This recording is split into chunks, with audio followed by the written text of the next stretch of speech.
यानंतर आपण जाणून घेणार आहोत मुंबईकरांच्या नेमक्या काय प्रतिक्रिया आहेत जेव्हा आज पंतप्रधान नरेंद्र मोदी आज आले आणि त्यांनी बीकेसीवर भाषण केलं। या भाषणामध्ये मुंबईचा रोडमॅप त्यांनी मांडलेला आहे। ते नेमकं काय म्हणाले जाणून घेऊयात। आजादी के बाद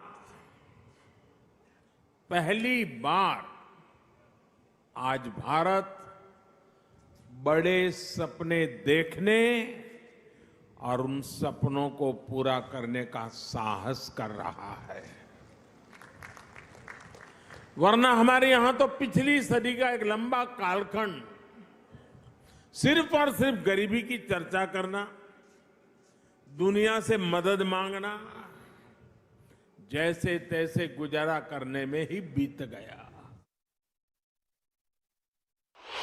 मुंबई के विकास में स्थानीय निकाय की भूमिका बहुत बड़ी है। मुंबई के विकास के लिए बजट की कोई कमी नहीं है। बस मुंबई के हक का पैसा सही जगह पे लगना चाहिए। अगर वो भ्रष्टाचार में लगेगा, पैसा बैंकों की तिजोरी में बंद पड़ा रहेगा, विकास के काम को रोकने की प्रवृत्ति होगी, तो फिर मुंबई का भविष्य उज्जवल कैसे होगा। धारावी पुनर्विकास, पुरानी चाल का विकास, सब कुछ अब ट्रैक पर आ रहा है। और मैं इसके लिए शिंदे जी और देवेंद्र जी को बधाई देता हूं। मुंबई की सड़कों को सुधारने के लिए भी आज बहुत बड़े स्तर पर जो काम शुरू हुआ है, ये भी डबल इंजन सरकार की प्रतिबद्धता को दिखाता है। भाजपा की सरकार हो, एनडीए की सरकार हो, कभी विकास के आगे राजनीति को नहीं आने देती। विकास हमारे लिए सबसे बड़ी प्राथमिकता है। अपने राजनीतिक स्वार्थ की सिद्धि के लिए भाजपा और एनडीए की सरकारें कभी विकास के कार्यों पर ब्रेक नहीं लगाती। लेकिन हमने पहले के समय मुंबई में ऐसा होते बार बार देखा है। पीएम स्वनिधि योजना भी इसका एक उदाहरण है। अगर हम महाराष्ट्र की बात करें तो आने वाले 25 वर्षों में राज्य के अनेक शहर भारत की ग्रोथ को गति देने वाले हैं।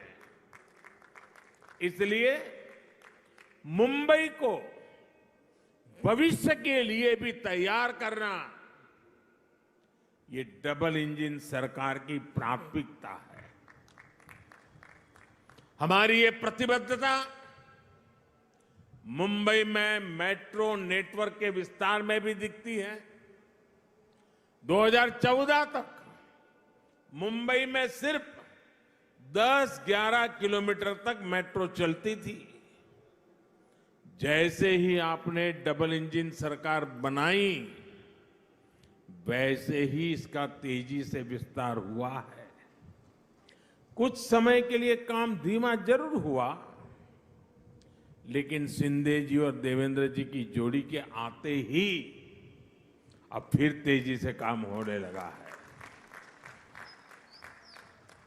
मुंबई में 300 किलोमीटर के नेटवर्क की तरफ हम तेज गति से आगे बढ़ रहे हैं। जब सबका प्रयास लगता है तो असंभव कुछ भी नहीं होता है। सबका प्रयास की इसी भावना से हम मिलकर मुंबई को विकास की नई ऊंचाई पर ले जाएंगे। और मैं मेरे रेहड़ी पटरी वाले भाइयों से मैं कहना चाहता हूं, आप मेरे साथ चलिए। आप 10 कदम चलेंगे तो मैं 11 कदम चलूंगा आपके लिए। ये काम बहुत पहले होना चाहिए था। लेकिन बीच के कुछ समय में डबल इंजन की सरकार ना होने के कारण हर काम में अड़ंगे डाले गए, रुकावटें पैदा की गई, जिसका नुकसान इन सभी लाभार्थियों को उठाना पड़ा। ऐसा फिर ना हो, इसलिए जरूरी है कि दिल्ली से लेकर महाराष्ट्र और मुंबई तक सबका प्रयास लगे, बेहतर तालमेल वाली व्यवस्था बने। आजादी के अमृत काल में विकसित भारत के निर्माण की जितनी उत्सुकता भारतीयों को है, उतना ही आशावाद दुनिया में भी दिख रहा है। और अभी शिंदे जी दावोस का अपना अनुभव वर्णन कर रहे थे। ये सब जगह पे यही अनुभव आ रहा है। भारत को लेकर दुनिया में इतनी पॉजिटिविटी इसलिए है क्योंकि आज सबको लगता है कि भारत अपने सामर्थ्य का बहुत ही उत्तम तरीके से सदुपयोग कर रहा है। आज हर किसी को लग रहा है कि भारत वो कर रहा है जो तेज विकास के लिए, समृद्धि के लिए बहुत आवश्यक है। आज भारत अभूतपूर्व आत्मविश्वास से भरा हुआ है। हमने वो समय देखा है जब गरीब के कल्याण के पैसे घोटालों की भेंट चढ़ जाते थे। टैक्स पेयर से मिले टैक्स को लेकर संवेदनशीलता का नामो निशान नहीं था। इसका नुकसान करोड़ों करोड़ों देशवासियों को उठाना पड़ा। बीते 8 वर्षों में हमने इस अप्रोच को बदला है। आज भारत फ्यूचरिस्टिक सोच और मॉडर्न अप्रोच के साथ अपने फिजिकल और सोशल इंफ्रास्ट्रक्चर पर खर्च कर रहा है। भारत इंफ्रास्ट्रक्चर के निर्माण पर अभूतपूर्व निवेश कर रहा है। ये आज के भारत की प्रतिबद्धता को दिखाता है। विकसित भारत के हमारे संकल्प का प्रतिबिंब है। भाइयों और बहनों, विकसित भारत के निर्माण में हमारे शहरों की भूमिका सबसे अहम है। आज रेलवे स्टेशनों को भी एयरपोर्ट की तरह ही विकसित किया जा रहा है। अब देश के सबसे पुराने रेलवे स्टेशनों में से एक छत्रपति शिवाजी महाराज टर्मिनस का भी कायाकल्प होने जा रहा है।